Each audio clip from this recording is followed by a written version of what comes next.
Vamos abrir as nossas Bíblias no livro do profeta Isaías, capítulo de número 36.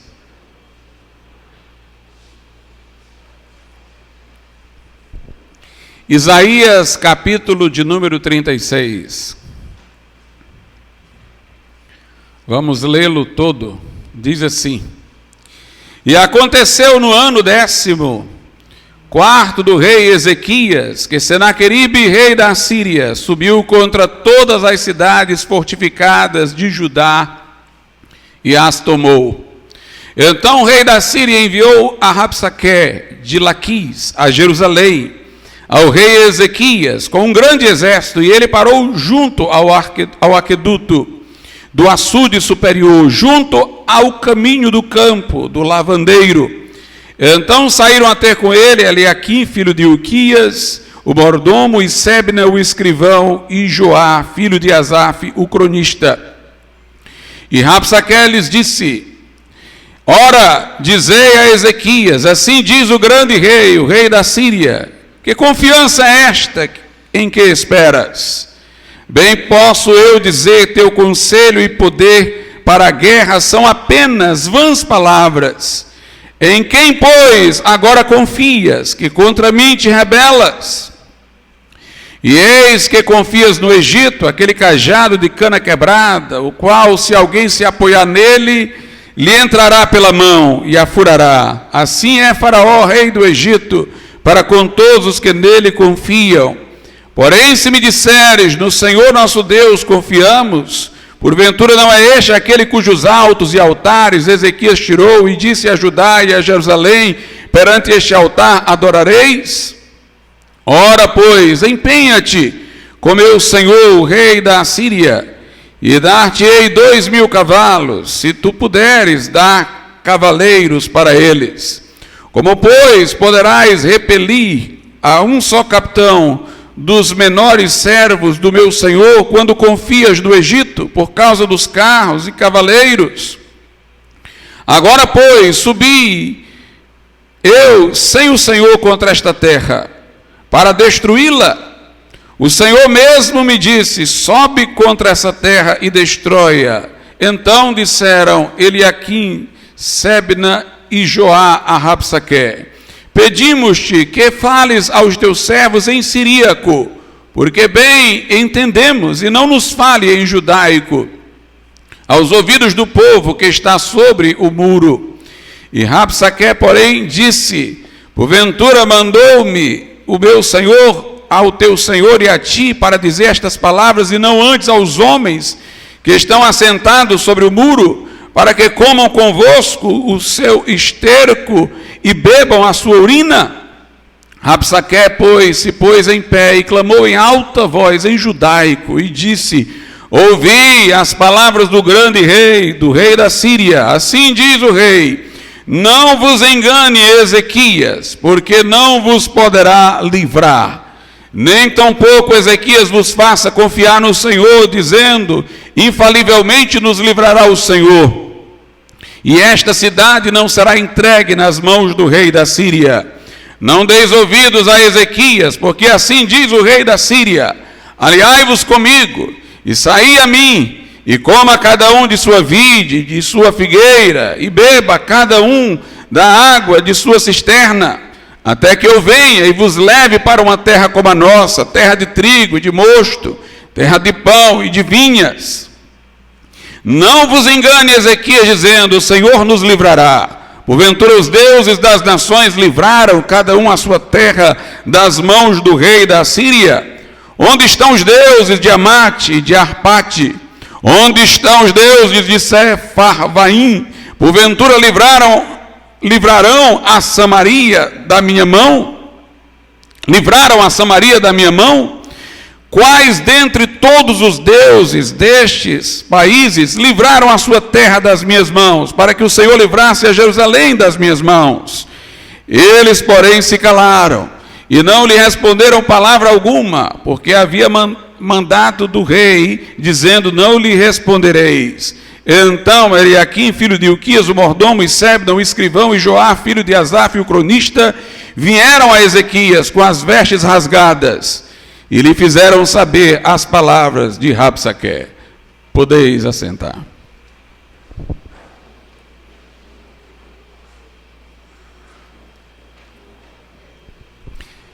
Meus amados irmãos, o Império Romano, como todo grande império da antiguidade, ele foi terrível em suas conquistas, dominações e opressões. Mas em dado momento, vencido todos os inimigos, o Império Romano se aquietou, estruturou-se, e houve um grande legado cultural deixado para a humanidade pelo Império Romano. Ali eles mantiveram acesa a filosofia grega, devido à prévia difusão do helenismo antes do Império Romano, pelo Império de Alexandre, o Grande, Império Grego, mas que fora subjugado pelo Romano. Sêneca, que foi um grande estadista, um grande político romano, era conhecedor e propagador da filosofia estoica. O imperador Marco Aurélio também o foi. E nós tivemos ali em Cícero o chamado ecletismo, a mistura de vários dos filósofos gregos. Eles filtraram e aperfeiçoaram a noção de uma lei natural, moral, universal, algo de que os cristãos se apropriaram para lembrar que o homem era a imagem e semelhança de Deus e que essa lei moral escrita em sua consciência vinha da ordem que Deus havia estabelecido no próprio mundo criado por Ele. Nós tivemos ali, portanto, muitas coisas interessantes. Os romanos tinham um gênio administrativo, criaram estradas, uniram povos, tiveram um direito extremamente aperfeiçoado, e em dado momento, o Império Romano, pelo menos nominalmente, se disse cristão, e muitas influências do cristianismo também foram aculturadas. Mas, em dado momento, este império sucumbiu à invasão dos bárbaros, devido principalmente à luxúria, à imoralidade. Passaram a viver dos ganhos, perderam a disciplina, tiveram um declínio cultural que os mantinha coesos em torno de ideais mais nobres. A falta de paixão por coisas mais elevadas trouxe fraqueza ao Império Romano e oportunidade para os bárbaros, que destruíram o Império Romano do Ocidente, saquearam tudo, destruíram toda aquela cultura que teve que novamente ser refeita por influência da Igreja durante a Idade Média, que manteve o legado de tudo de bom que houve em tempos pretéritos, em tempos anteriores.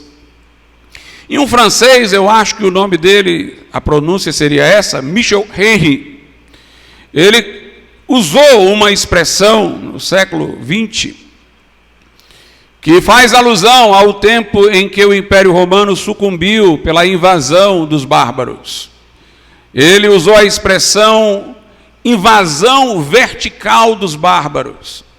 Segundo ele, na época que o Império Romano sucumbira, a invasão fora horizontal. Povos bárbaros atacaram Roma e saíram dilapidando tudo, destruindo tudo. Não fossem os mosteiros, muitos escritos teriam sido perdidos, muito da cultura teria sido esquecida. Mas o que Michel Henry chamava de invasão vertical dos bárbaros, de cima para baixo, seria não aquilo que aconteceu na antiguidade, mas o que estava acontecendo hoje. Ele disse que havia um movimento bárbaro para destruir a cultura ocidental, que foi construída em torno de 3 pilares: o direito romano, a religião judaico-cristã e o pensamento filosófico grego clássico. E para ele, nós tínhamos agora aqueles que eram relativistas, negadores de uma verdade objetiva, para quem não havia o certo nem o errado, pessoas que só sabiam destruir, demolir e não construir. E era como se eles fossem os novos bárbaros, que estão nos invadindo, mas não no sentido horizontal, e sim vertical, pela cultura, não pelas armas, não militarmente, mas culturalmente, aparelhando universidades, redes de ensino, livros didáticos, usando todos os instrumentos políticos para fazer uma devastação cultural. Um filósofo brasileiro escreveu até um livro chamado A Invasão Vertical dos Bárbaros, tomando a expressão cunhada pelo filósofo francês e escrevendo um livro inteiro aqui no Brasil sobre isso, Mário Ferreira dos Santos, ressaltando que estava havendo essa invasão vertical, essa destruição cultural. E como nós sabemos que o grande inimigo das forças que atuam destrutivamente no mundo é a fé cristã, o objetivo era principalmente o de tornar implausível a mensagem cristã. Negava-se o conceito objetivo de verdade, que foi sustentado não somente por cristãos, mas pelos filósofos gregos, pelos romanos, antes do cristianismo. Mas o objetivo era negar a ideia de verdade para enfraquecer o cristianismo, que apresentava o evangelho como a verdade suprema, que deveria ser aceita pelo mundo. Daí porque Jesus dissera para se pregar o evangelho a toda criatura, transcendendo todas as barreiras culturais. Eles negavam o conceito de moralidade, mas o objetivo era tornar implausível a mensagem do evangelho, que diz: arrependei-vos. Se não há pecado, não há certo nem errado, não há nada de que se arrepender. Negar a culpa objetiva, dizendo que o sentimento de culpa é fraqueza, frustração, que não existe uma culpa real, porque não há uma lei moral. Se não há culpa, não faz sentido a expiação, a morte de Cristo no Calvário. Então esse movimento desconstrucionista, esse movimento de destruição, ele tem por objetivo particular tornar implausível a mensagem cristã. O evolucionismo nega a origem do homem pelas mãos de Deus. O Big Bang nega o fiat, a palavra de Deus, faça-se, pela qual tudo veio a existir. A ideologia de gênero nega o macho e fêmea, os criou.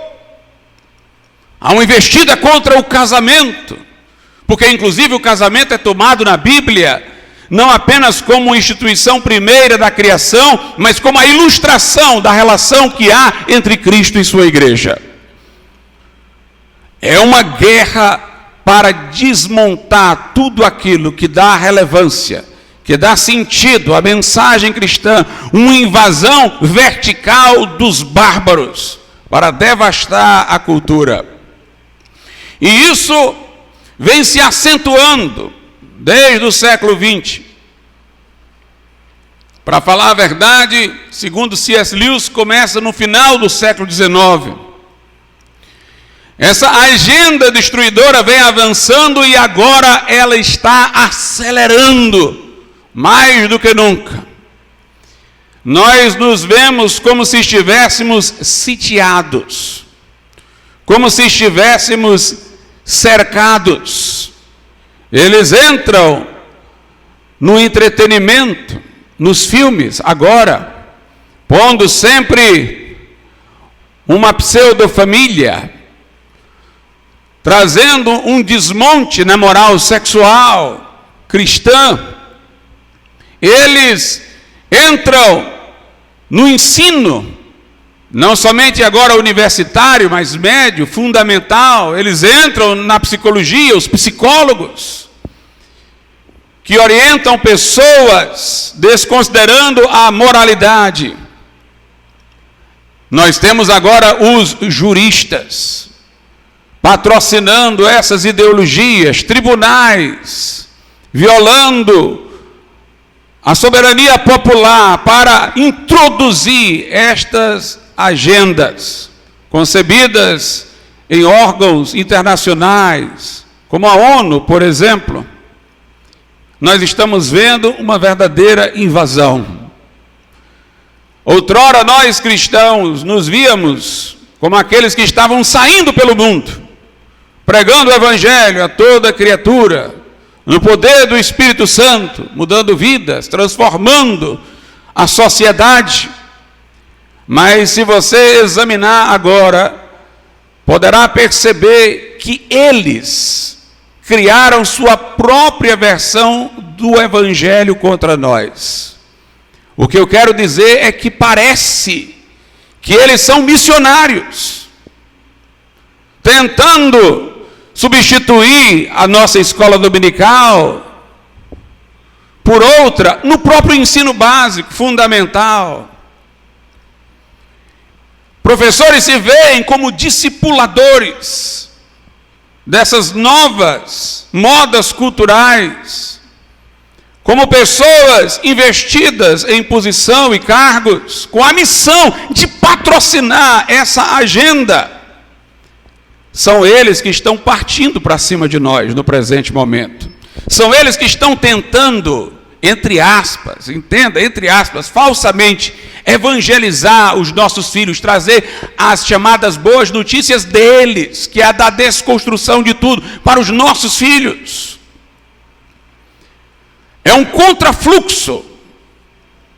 Nós é que somos, entre aspas, o campo missionário deles, nossos filhos, nossa casa, através de escolas, através de filmes, de entretenimento, de livros didáticos, de projetos políticos, de leis iníquas. A sensação que temos é de que nós estamos sendo cercados, sitiados. Nos dias do profeta Isaías, a Síria era a grande ameaça. A Síria vinha vencendo todos os povos que resistiam à sua impetuosidade de dominar. Eles venciam, subjugavam, dominavam e depois introduziam sua cultura, tributavam os que eram dominados. E eu por diversas vezes preguei aqui com base no livro do profeta Isaías sobre um caminho errado que o povo de Deus, Judá, quis tomar, de buscar apoio do Egito para se defender da Assíria, porque o Egito também estava querendo resistir à Assíria. E o profeta Isaías disse que eles estavam errados, que não deveriam buscar socorro no Egito, mas buscar socorro em Deus, deveriam se arrepender de seus pecados. Inclusive, é até uma coisa interessante, porque o povo de Israel havia sido escravizado no Egito. E nesse momento novo, estava buscando socorro no Egito. Enquanto eles se mantiveram com essa expectativa de que o Egito os defendesse, o inimigo avançou. O inimigo foi adiante. Todos os lugares estavam sendo subjugados pela Síria. Em Judá, só Jerusalém estava resistindo. As outras partes de Judá já estavam subjugadas. E Jerusalém estava lá, resistindo, mas encolhida. Encolhida naquele momento. E nós sentimos uma coisa análoga hoje, quando vemos o mundo tentando nos encolher, tentando nos sufocar, com sua agenda de desconstrução. E nós percebemos, irmãos, que nem adianta confiar no Egito. Muitas pessoas colocaram suas esperanças no governo atual com toda a intensidade. O governo até quis fazer alguma coisa na direção de proteger algumas coisas que nós também reconhecemos. Mas nós vemos um Brasil todo aparelhado, um mundo todo aparelhado, e suas ações sempre sendo barradas por outras forças e poderes. Por isso não é no homem que nós devemos confiar, não é em Faraó, é no Senhor, é confiar em Deus, é confiar no Senhor.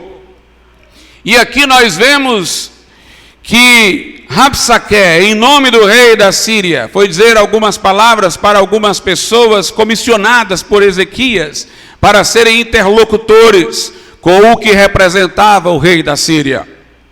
Mas esse Rabsaque começou a se dirigir mais ao povo do que a eles, o povo que estava lá em cima dos muros, para ouvir o que ele tinha para dizer. E ele começou a dizer palavras de que ele iria vencer Judá, que não adiantava se levantar contra ele, que os que se levantaram caíram, que se Judá confiasse no Egito, o Egito era como uma cana quebrada, e que se eles confiassem no Senhor, isso de nada adiantaria, porque os outros povos também haviam confiado em seus deuses, mas isso não impediu que a Síria os derrotasse. Então eles disseram, por exemplo, do versículo de número 5, bem posso eu dizer, teu conselho e poder para a guerra são apenas palavras vãs.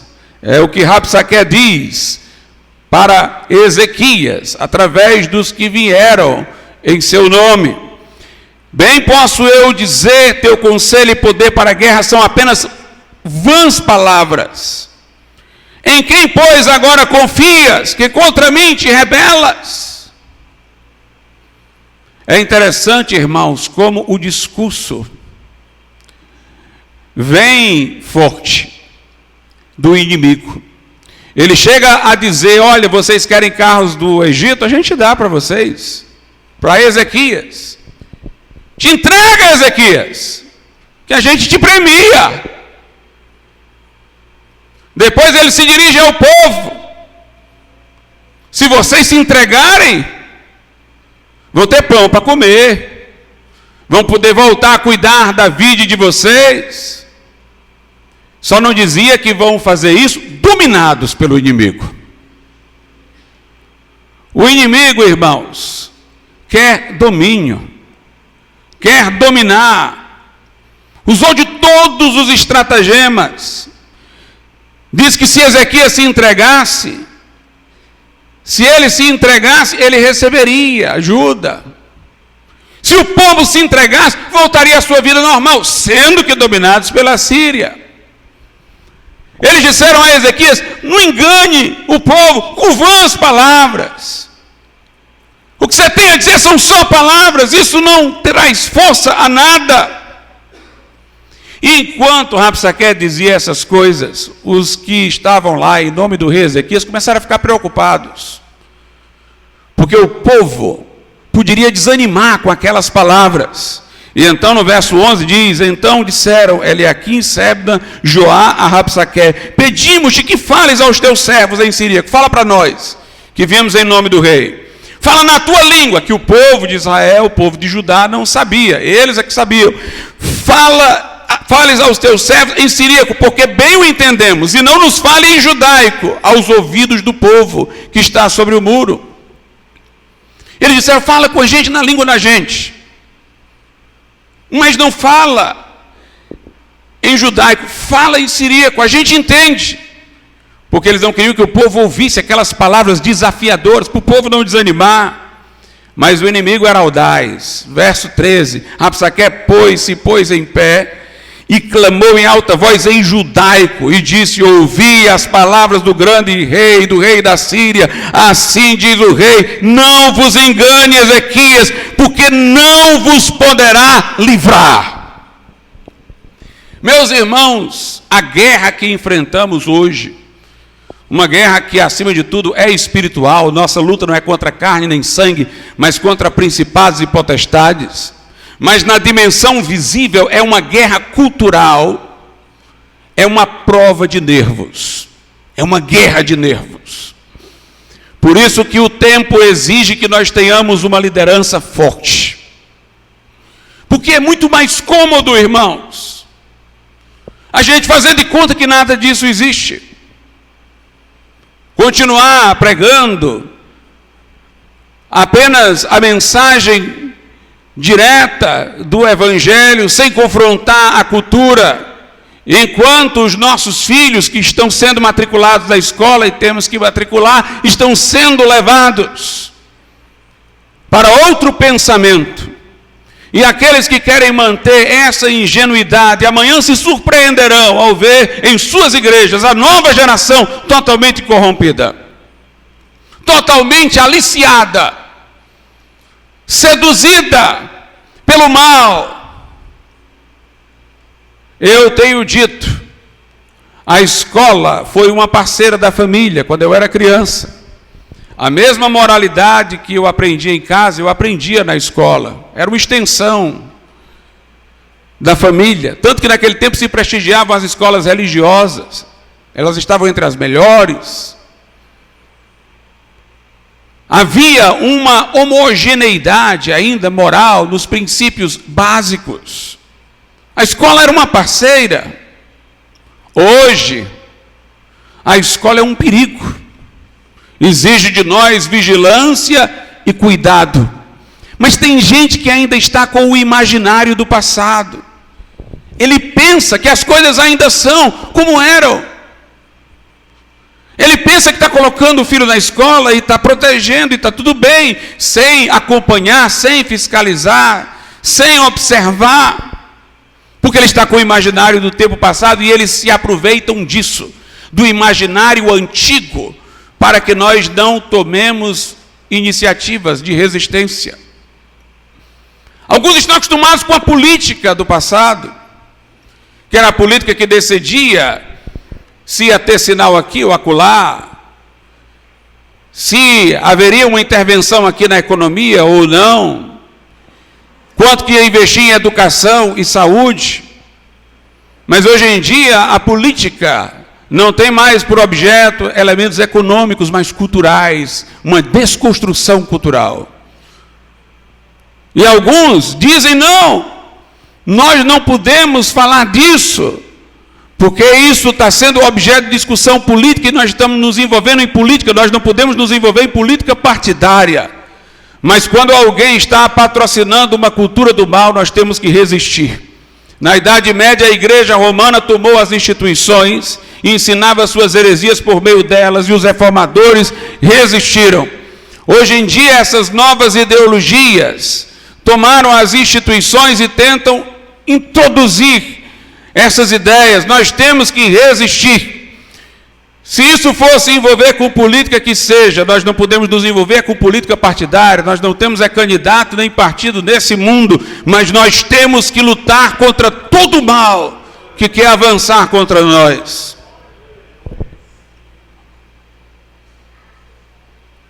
E as pessoas pensam que ainda vivem no passado. E seria muito fácil se acomodar, ficar em casa. Não, isso não tem nada a ver conosco. Mas amanhã você vai estar pregando o Evangelho nas ruas e alguém não vai entender nada do que você fala. Porque ele não tem mais noção do que seja pecado, certo, errado, verdade. Nada. Você vai estar falando uma língua desconhecida para ele. Seu discurso será ininteligível. Seus filhos poderão estar levados para o outro lado, como eu tenho visto em muitas igrejas por aí. Pai perdendo seus filhos para ideologias de esquerda, porque não monitoraram o que estava acontecendo com eles nas escolas, nas universidades.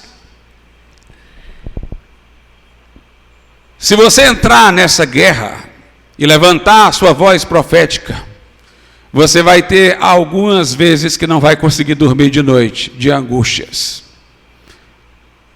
Seria um caminho muito fácil, fechar os ouvidos e os olhos, continuar a normalidade. Porque é uma prova de nervos, irmãos. É uma prova de nervos o que nós estamos passando. As ameaças do inimigo, que querem atribular o povo de Deus. Interessante aqui a estratégia de Rabsaqué. A estratégia de Rabsaqué foi levantar o povo contra Ezequias. Falavam em judaico para que o povo ouvisse: olha, Ezequias não vai salvar vocês não. Quando ele disser para vocês confiarem no Senhor, não confiem não, porque os outros confiaram em seus deuses e caíram. Quis levantar o povo contra o líder. Contra o líder. Meus irmãos, nós vemos hoje o mundo fazer isso, criando estigmas. Olha, o seu pastor é radical, ultrapassado, levantando as pessoas contra os obreiros que permanecem fiéis, que não se vendem, porque muitos já se venderam ao rei da Síria, aceitaram a primeira proposta. Como é? Eu me rendo e o que é que eu ganho? Mas aqueles que não têm cedido, se têm colocado levantar o povo contra eles. Nós temos que ser muito cuidadosos, irmãos, nos dias de hoje. Nós, como eu disse, nem somos partidarizados, nem temos um candidato político, somos anabatistas. Isso é uma verdade, é um ponto que precisa ser bem claro. Mas outra coisa é o seguinte, é que hoje, quando a gente prega aquilo que é certo moralmente, vem alguém para dizer: você é bolsonarista. E aí o crente, ingênuo, para não ser colocado dentro desse estigma, aí ele vai para o oposto. Ele vai para o liberalismo. Quando nós falamos alguma coisa que de alguma maneira o presidente daquilo concordou conosco, e a questão aqui não é a gente concordar com ele, é que ele concorda conosco em alguns pontos. Nós não queremos concordar absolutamente com nada que o presidente diz, por ele ser o que disse. Mas ele é que tem concordado conosco em alguns pontos, como em outros também, não é o que nós acreditamos. Mas quando a gente fala alguma coisa que converge, aí vem alguém e diz: você é bolsonarista. Aí o crente preocupado para não ser colocado dentro de uma classificação política, aí ele diz: não, eu não defendo isso aqui exatamente assim, não. Aí ele cede daquilo que crê, para não cair sob o estigma. A revista Veja disse que René Vix, que era um liberal, não acredita na inspiração da Bíblia, diz que a Bíblia tem que ser atualizada, defende a agenda da sodomia, foi disciplinado pela Igreja Batista, a Convenção Batista Brasileira, porque ele foi disciplinado pelos fundamentalistas e bolsonaristas, tentando manipular. Mas, meu amado irmão, nós não podemos nos esquivar do que cremos, porque não queremos ser estigmatizados. Eu quero dizer uma coisa: nunca a igreja não foi estigmatizada. Anabatista é um estigma, os que rebatizam. Os que rebatizam. Como se nós batizássemos duas vezes, nós entendemos é que o batismo infantil não vale, só o batismo adulto. Chamado de valdense, era estigma. Ou seja, vocês não são discípulos de Cristo, são discípulos de Pedro Valdo. Era estigma. Até cristão, quando foi no princípio, era um estigma. Vocês são discípulos daquele que foi crucificado, daquele criminoso que o Império Romano sentenciou à morte num processo jurídico. Era um estigma. Hoje em dia não, o cristão perdeu essa característica de estigma. Hoje em dia todo mundo quer dizer que é cristão.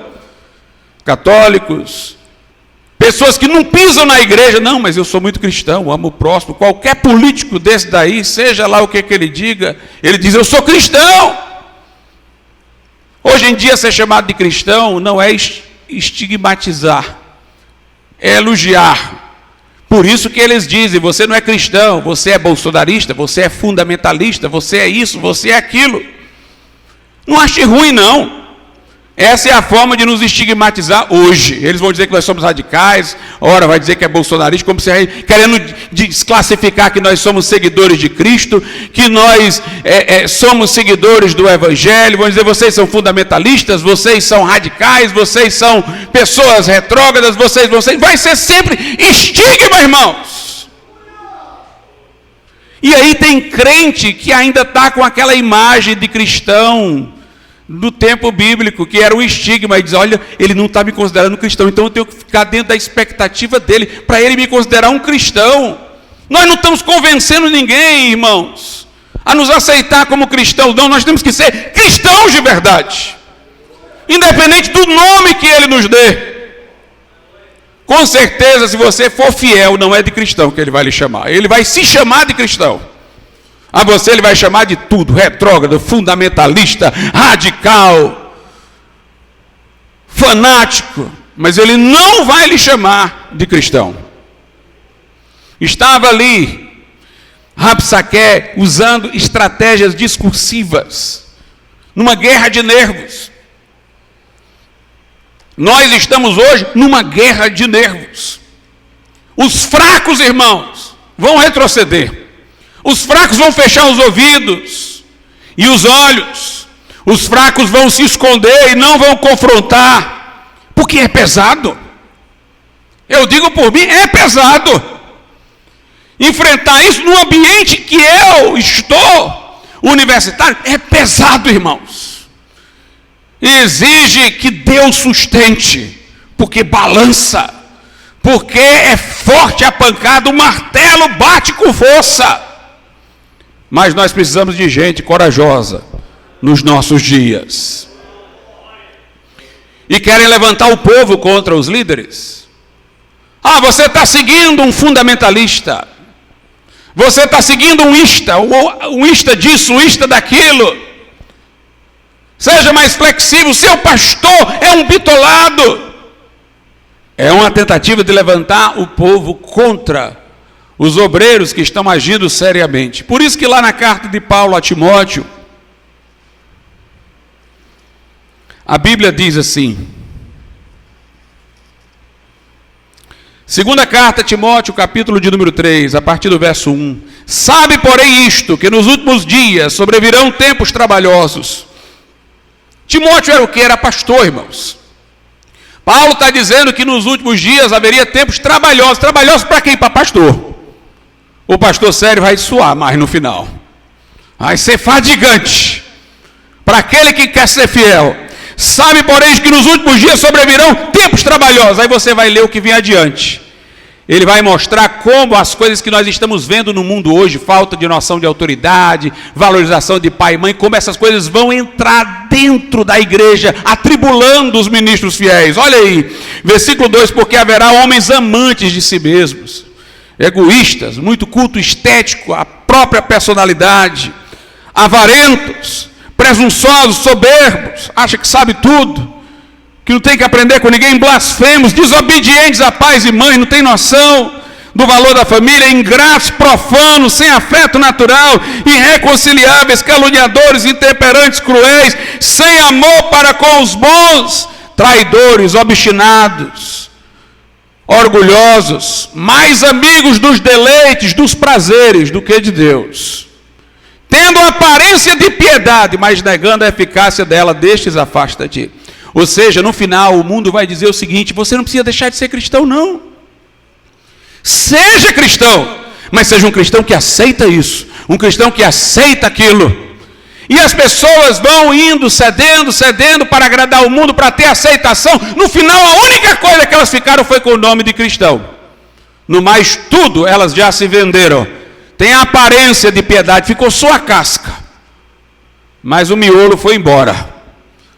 igual a móvel que o cupim devora por dentro. Quando você toca na casca lá, quebra. Só tinha casca, não tinha mais nada dentro. Foi totalmente devorado por dentro. Tempos trabalhosos. O que é que Paulo diz a Timóteo? E na verdade, como falou dos últimos tempos, queria falar a nós. 2 Timóteo 4, a partir do 1, diz: conjuro-te. Quer dizer, eu te chamo a um juramento militar, um soldado.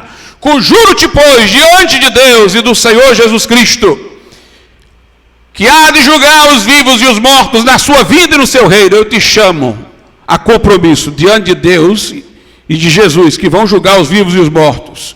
Que pregues a palavra, instes a tempo e fora de tempo, corrijas, repreendas, exortes ao trabalho. Os últimos dias são trabalhosos, com toda longanimidade e doutrina, porque virá tempo em que não suportarão a sã doutrina, mas tendo coceira nos ouvidos, amontoarão para si doutores conforme as suas próprias concupiscências, e desviarão os ouvidos da verdade, voltando às fábulas. Mas tu, sê sóbrio em tudo, sofre as aflições, faze a obra de um evangelista, cumpre o teu ministério. Deus nos chama, irmãos, para sermos firmes, para não sermos dobráveis, maleáveis, mas que sejamos como soldados, comprometidos diante do general, que não cedamos, que resistamos. É para isso que a Bíblia nos chama.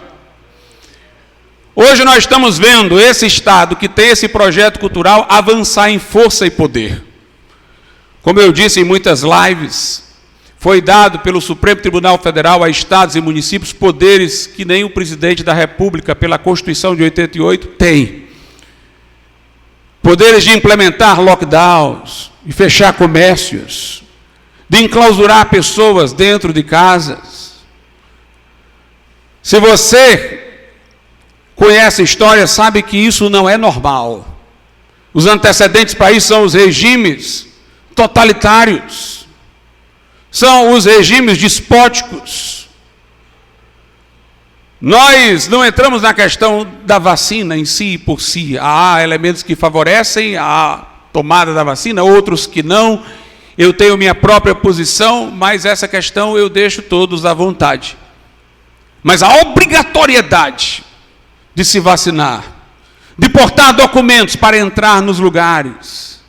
Se você prestar atenção, irmãos, a noção que vem do cristianismo, que está na Constituição de 88, está na Declaração Universal dos Direitos da ONU, fala dos direitos fundamentais da pessoa humana, que o homem tem por ser humano. Direito de ir e vir, direito de livre expressão, direito de se reunir, direito à vida. Os direitos fundamentais são da pessoa humana, pelo fato de o homem ser pessoa. É uma reminiscência da ideia de que o homem foi criado à imagem e semelhança de Deus, é portador de dignidade, tem direitos naturais dados por Deus por conta dessa condição superior com que foi criado. Os direitos da pessoa, porque é pessoa humana. O nosso constituinte aqui de 88 colocou que os brasileiros tinham esses direitos. Houve questionamentos porque não se mencionou os estrangeiros. Na época o Poder Judiciário disse, nem precisa. Porque se os direitos são da pessoa humana, embora a Constituição só fale em brasileiro, vale para todo mundo, é da pessoa humana. Mas eles querem que você tenha que ter um passaporte para ir e vir. Que você seja a favor do passaporte para se expressar em certos lugares, numa audiência pública, senão ela é derrubada. Alguns têm projetos aí para prender quem não portar um passaporte vacinal. Alguns têm projetos para ninguém votar se não tiver um passaporte vacinal. Ou seja, como se os direitos não fossem mais da pessoa humana, mas do portador desse passaporte. E quem dá o passaporte? O Estado. Então quem é que dá a dignidade à pessoa nessa visão? O Estado. Quem é que dá os direitos? O Estado. É a ideia de que o homem não vale a não ser por aquilo que o Estado lhe empresta, que vai denegrir a nossa visão criacional. Portanto, isso é um assunto sério, irmãos. Alguém diz, pastor, os cristãos primitivos, será que eles entrariam em colisão com isso? Os irmãos sabiam que os cristãos primitivos, aqueles que foram lançados nos teatros, nas arenas, devorados por leões e por feras, eles não iam para lá porque professavam a Cristo, não. Os irmãos sabiam disso. O Império Romano era tolerante. Adore o seu Deus, qualquer Deus. Eles tinham lugares para colocar os deuses de todos os povos. Adore qualquer um. Mas você tem que dizer que César é o Senhor. E a palavra usada para Senhor, Curios, significaria o Senhor de tudo, o Senhor absoluto. Ele domina sobre tudo. Você não tem nada que não seja aquilo que César deu. Aí quando chegava na hora dos cristãos dizerem que César era o Senhor, os cristãos diziam, não, só Jesus é o Senhor. Foi por não aceitarem esse totalitarismo estatal que eles foram para as fogueiras, para as arenas, para a morte. O Império Romano era tolerante, mas queria que você dissesse que César era o Senhor absoluto. E os cristãos não estavam dispostos a isso. Eu vou perguntar uma coisa aos irmãos, não precisam me responder com a boca, respondam no coração. O Estado vem avançando. E devemos lembrar que esse Estado, que está avançando em nome da preocupação com a nossa saúde, é o mesmo Estado dessas outras agendas aí, anticristãs, que incluem aborto, eutanásia, suicídio assistido. É esse o Estado que quer lhe proteger. Durante o período da pandemia, a OMS disse: todas as clínicas de aborto são essenciais, devem permanecer funcionando, porque são serviços essenciais. A OMS disse durante esse período aí. Durante esse período da pandemia, Portugal aprovou uma lei a favor da eutanásia. Lá se exigindo restrições em nome da vida e uma lei sendo aprovada para a eutanásia, que é a morte daqueles que estão hospitalizados e ninguém mais quer levar a vida dele adiante, ele mesmo também acha que deve morrer, ou então ele está sem poder responder e os familiares liberam para morrer. Pouco antes da pandemia, a Irlanda comemorou, a Argentina comemorou a legalização do aborto. Esses que estão dizendo que querem proteger a saúde são os mesmos que são a favor da legalização da maconha. O ministro Barroso, tão incisivo por exigir passaporte vacinal, num voto no Supremo Tribunal Federal, ele disse que era a favor do uso da maconha, porque quem quisesse era direito dele. Ele é que escolhe. Ele não pode escolher se vacinar ou não, ele é obrigado, senão ele perde o emprego, perde isso, perde aquilo, mas fumar maconha ele pode. Esse Estado que avança, que ganha poderes de nos controlar, é esse Estado maligno, irmãos, que traz essa agenda. Eles não vão parar em questão de vacinação, não. Vacinação é o pretexto para avançar, para ficar mais forte, para enfraquecer a noção das liberdades, para subjugar. É como se fosse o império da Assíria avançando. E a igreja é o único bastião de resistência. O único lugar que ficou foi Jerusalém. Em todas as partes do mundo, quem tem resistido a isso são crentes evangélicos.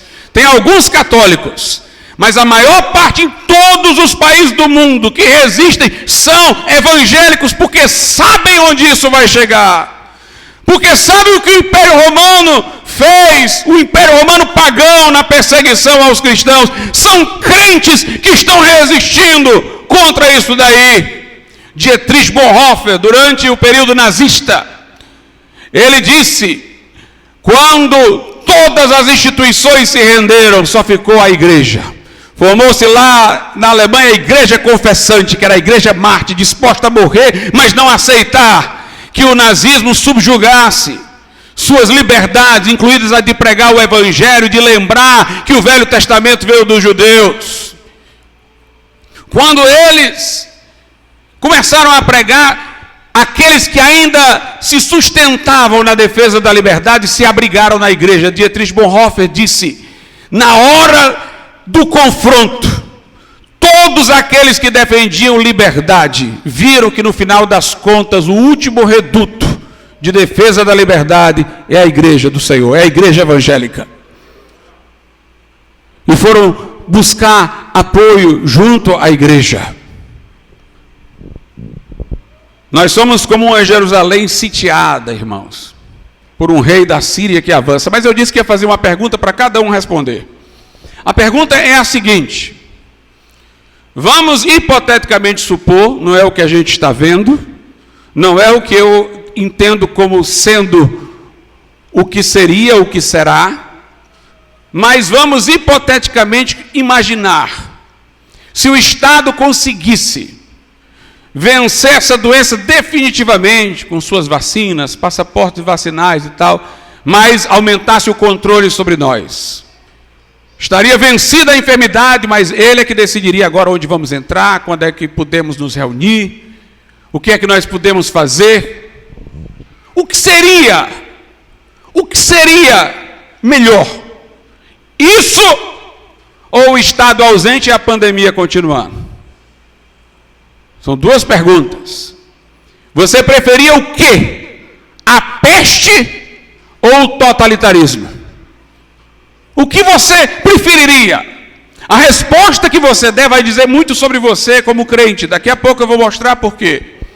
Mas Jerônimo Savonarola disse: a pior praga que existe é o tirano, é o totalitarismo. Ele disse: é pior do que a peste, é pior do que tudo, a pior coisa que tem é um tirano. Mas nós não queremos a resposta de Jerônimo Savonarola, nós queremos a resposta da Bíblia. Vamos ver o que é que a Bíblia diz. Abra a sua Bíblia. No segundo livro de Samuel, capítulo 24, eu vou começar pelo versículo 1. E a ira do Senhor se tornou a acender, segundo Samuel 24, 1. E a ira do Senhor se tornou a acender contra Israel e incitou a Davi contra eles, dizendo: vai, numerar Israel e ajudar. Pelo livro de Crônicas, nós sabemos que não foi o próprio Deus que incitou, foi o diabo. Deus autorizou o diabo a incitar Davi a numerar os filhos de Israel. Mas a ira de Deus não era contra Davi. Deus não estava irado contra Davi, Deus estava irado contra o povo de Israel. Mas pelos princípios de governo de Deus, Deus não podia punir Israel se o rei dela estava temente a ele. Como Deus é bom, né, irmãos? Deus estava irado com Israel, mas pelos princípios de governo dele, moral, não, o rei teme a Deus. Então o próprio Deus viu um momento em que Davi estava frágil e autorizou o diabo a levá-lo a cair. Deixou o diabo tentá-lo. Mas o objetivo de Deus era tirar esse paredão que era Davi, para ele poder punir Israel. Ele não queria punir a Davi em particular. E Davi disse então, tentado por Satanás, para numerar os filhos de Israel. Isso era uma coisa que representaria incredulidade. Porque quem livrava Israel do inimigo sempre era Deus, poderoso nas batalhas. Mas Davi quis numerar como quem diz: vamos ver quantos soldados a gente tem. Quando a gente tem para lutar. Vamos ver aqui como é que nós estamos fortes. Por isso que foi uma coisa soberba, autoconfiante. Tanto que Joabe questionou o rei. Versículo 2. Disse, pois, o rei a Joabe, capitão do exército, o qual tinha consigo: agora percorre todas as tribos de Israel, desde Dan até Berseba, e numera o povo, para que eu saiba o número do povo. Então disse Joabe ao rei: ora, multiplique o Senhor teu Deus a este povo 100 vezes, tanto quanto agora, e os olhos do rei, meu senhor, o vejam. Mas por que deseja o rei, meu senhor, este negócio de contar? Porém a palavra do rei prevaleceu contra Joabe, contra os capitães dos exércitos. Joabe, pois, saiu com os capitães do exército da presença do rei para numerar o povo de Israel. Mas Davi era um homem tão temente a Deus, irmãos, que Davi, depois que fez isso, imediatamente se arrependeu. Veja aí o versículo 10. E pesou o coração de Davi, depois de haver numerado o povo, e disse Davi ao Senhor: muito pequei no que fiz, porém agora, ó Senhor, peço-te que perdoes a iniquidade do teu servo, porque tenho procedido muito loucamente. Meus irmãos, como um povo tem que ser fiel a Deus. Por causa de um povo infiel, Davi pecou. Davi teve criada a oportunidade para pecar, porque Deus queria derrubar esse obstáculo para punir o povo por causa do povo. Mas Davi logo se arrependeu. E no versículo 11 diz: levantando-se, pois, Davi pela manhã, veio a palavra do Senhor ao profeta Gade, vidente de Davi, dizendo: vai e dize a Davi, assim diz o Senhor, 3 coisas te ofereço, escolhe uma delas, para que te faça. Foi, pois, Gade a Davi e fez-lhe saber, e disse-lhe: queres 7 anos de fome te venham à tua terra? Queres que 7 anos de fome te venham à tua terra? Ou que por 3 meses fuja dos teus inimigos? É o regime totalitário, ser dominado pelos inimigos, por 3 meses. E eles te persigam, ou que por 3 dias haja peste na tua terra? Delibera agora e vê que resposta hei de dar ao que me enviou. Gade disse: olha, Deus está dizendo que vai punir o povo, agora tu escolhe. Quer a tirania dos inimigos, os estrangeiros vindo, dominando Israel, subjugando vocês aí? Por muito tempo não. Só por 3 meses. Queres 7 anos de fome? Ou tu quer peste? 3 dias, uma praga, uma enfermidade no povo. Versículo de número 14. Então disse Davi a Gade: estou em grande angústia, porém caiamos nas mãos do Senhor, porque muitas são as suas misericórdias, mas nas mãos dos homens não caia eu. Davi disse: olha, pode ser a fome, pode ser a peste, mas tirania sobre nós não. Caia eu nas mãos de Deus e não nas mãos dos homens. Versículo 15. Então enviou o Senhor a peste a Israel, desde a manhã até o tempo determinado, e desde Dan até Berseba morreram 70.000 homens do povo. Aí Davi vai interceder pelo povo, faz um sacrifício, Deus volta atrás e tira a mão do povo pela intercessão de Davi. Mas note, Davi preferia a peste, irmãos, ao domínio dos homens, à tirania dos homens. Estava lá a nação de Israel ali, diante de um cerco. Era um negócio amedrontador, uma prova de nervos, o povo confuso. Ezequias viu que não dava mais para confiar em Faraó, não tinha nem como sair de lá. Tinha que confiar em Deus. E foi aí que a coisa começou a mudar. Isaías 37.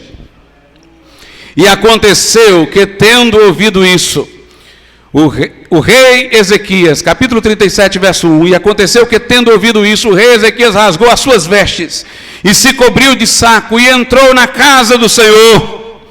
Então enviou Eliaquim, o mordomo, e Sebna, o escrivão, e os anciãos dos sacerdotes cobertos de sacos ao profeta Isaías, filho de Amós.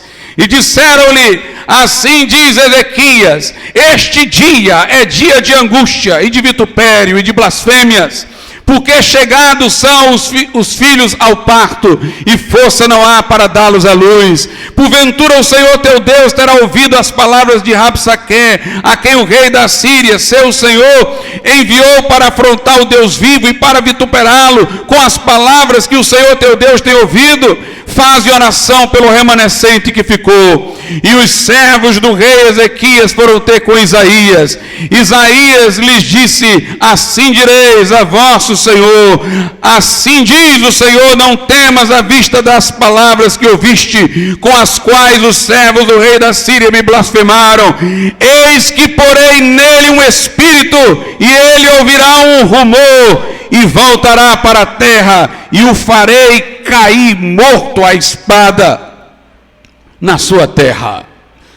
Meus irmãos, a Bíblia diz que eles se humilharam, rasgaram as vestes, foram para a casa do Senhor, clamaram, buscaram ouvir a palavra de Deus. Vamos consultar o profeta Isaías. Aleluia, agora era o caminho certo, agora não era negócio de Faraó e Egito, não, era a casa de Deus, oração e a palavra do Senhor. Isaías disse o seguinte: olha, eu vou pôr um espírito, diz o Senhor, naqueles soldados lá da Síria, eles vão ouvir um ruído e vão fugir. Que coisa gloriosa, irmão, sabe por quê?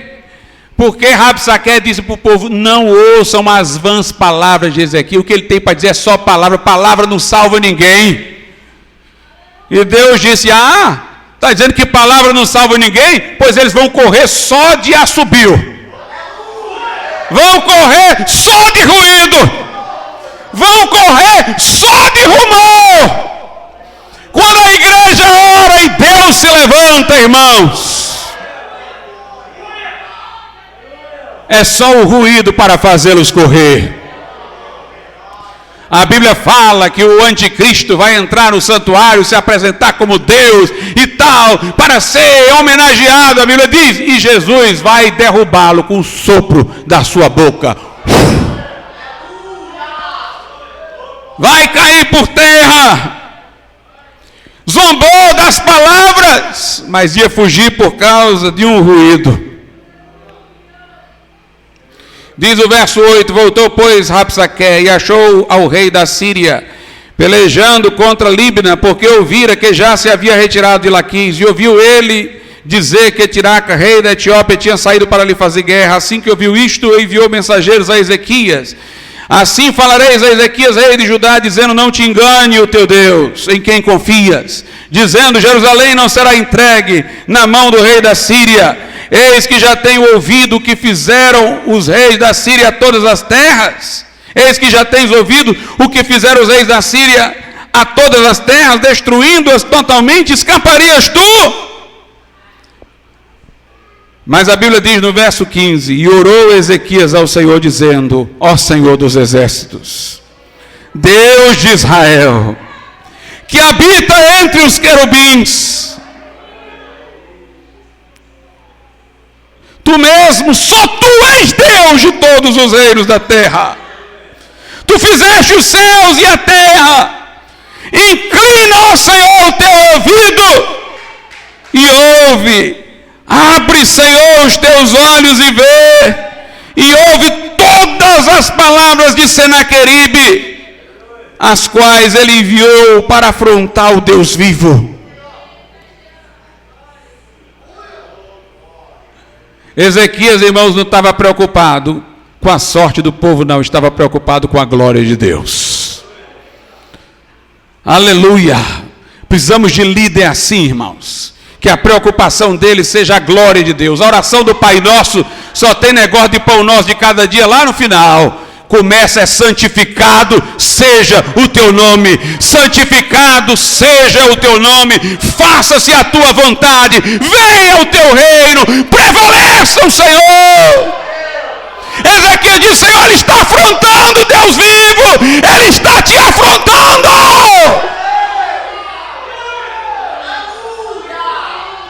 Aleluia! E Isaías profetiza de novo e manda um recado duro aí para o rei da Síria. No verso 23 diz assim, fala do Senhor a quem afrontaste e blasfemaste, contra quem alçaste a voz e ergueste os teus olhos ao alto, contra o santo de Israel. É como se Isaías dizendo: você não sabe com quem você mexeu não, Rabsaque, rei da Síria, não sabe com quem mexeu não, esse povo tem dono. Dos outros deuses você pode falar, mas o Senhor não é Deus dessa terra e não é daquela não. Ele é o que fez todas as coisas, Ele é Deus sobre todos os reinos da terra, Ele fez o céu, Ele é o único. Tu estás mexendo contra o santo de Israel. Aleluia. No verso 32, Isaías ainda na sua profecia diz: porque de Jerusalém sairá o restante, e do monte de Sião os que escaparem. O zelo do Senhor dos Exércitos fará isso. No final virá apostasia, muito desvio já está ocorrendo, mas Deus tem um remanescente, Deus tem um resto, Deus tem os que vão escapar ilesos, Deus tem os fiéis, e o Senhor diz: o zelo do Senhor fará isso.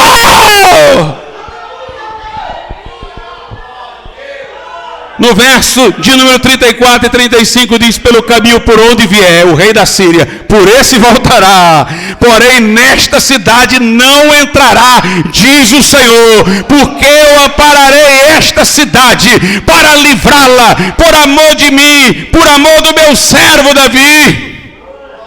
Quando ele diz por amor do meu servo Davi, é rememorando ao próprio Cristo, descendente de Davi, a promessa de que da casa de Davi viria o Messias. Deus está dizendo: por amor a mim e por amor ao meu servo Davi, ao que vem da linhagem de Davi, a casa de Davi, de onde vem o Messias, por amor a mim e ao meu filho, diz o Senhor, eu vou amparar Jerusalém. Eles vão vir e vão voltar pelo caminho que vieram, mas aqui não vão entrar. O relato, irmãos, do que aconteceu é bem pequenininho, é só do 36 ao 38. Diz assim: então saiu o anjo do Senhor, feriu no arraial dos assírios a 185 mil deles. E quando se levantaram pela manhã cedo, eis que todos estes eram corpos mortos. Assim Senaqueribe, rei da Síria, se retirou e se foi, e voltou e habitou em Nínive. E sucedeu que, estando ele prostrado na casa de Nisroque, seu Deus, Adrameleque e Sarezé, seus filhos, o feriram a espada, escaparam para a terra de Ararate, e Esar-Adom, seu filho, reinou em seu lugar. Pastor, eu queria tanto que aqui contasse uma história mais detalhada de como é que esse anjo do Senhor chegou lá e feriu esse povo. Como é que foi esse ruído, esse negócio? Aqui está tão curtinho o relato. É porque a Bíblia não foi escrita para sensacionalista não, irmãos. O importante aqui não era o anjo ferindo. O importante aqui não era o ruído. O importante aqui foi a oração de Ezequias. Aí é longo no texto. O importante aqui foi a palavra do Senhor, que foi longa no texto. Aleluia, Deus faz milagres, faz. Mas melhor do que os milagres são crentes na presença do Senhor em oração. Melhor do que o milagre é crente que crê nessa palavra e está disposto a morrer pelas verdades que nela se contém. Deus faz maravilhas, Deus faz proezas, mas, irmãos, a maior maravilha é um crente que não confia no homem, mas na hora da angústia chega até o Senhor de joelhos e clama a Ele e confia nele e se agarra à palavra dele.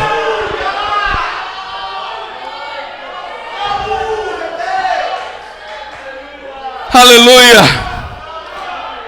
Nós estamos sitiados, sim. Monitore o que o seu filho aprende na escola. Professores de escola dominical, se empenhem para reverter tudo que vocês estão vendo lá fora, aqui dentro. Entrem nos temas.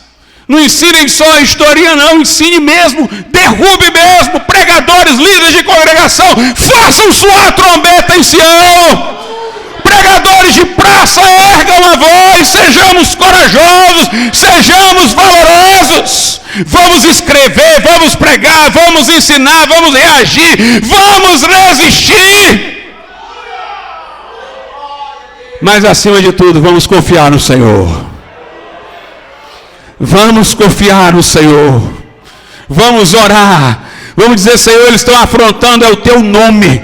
Eles estão se levantando é contra o teu nome. Senhor, traz livramento ao teu povo, traz vitória, guarda os nossos filhos, guarda a nossa casa, Senhor, dessas ideologias, guarda, blinda, Senhor, protege-nos de tudo isso, faz o teu povo avançar, ganhando almas, convencendo pessoas, resistindo a essa agenda cultural diabólica, com oração e com a palavra profética da última hora. Aleluia. Que pelos caminhos que eles vieram, eles vão embora. Mas aqui eles não vão entrar não, irmãos. Aqui não vão entrar não. Aqui não tem negócio de igreja emergente, progressista, liberal, carnal, mundana. Aleluia. Enquanto Deus nos der força, podem vir, mas pelo caminho que vieram vão embora. Aqui não vão entrar, porque aqui é do Senhor.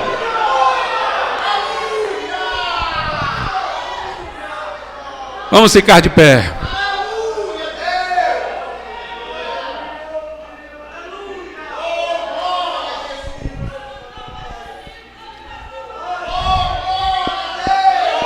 Aleluia. Aleluia, Jesus.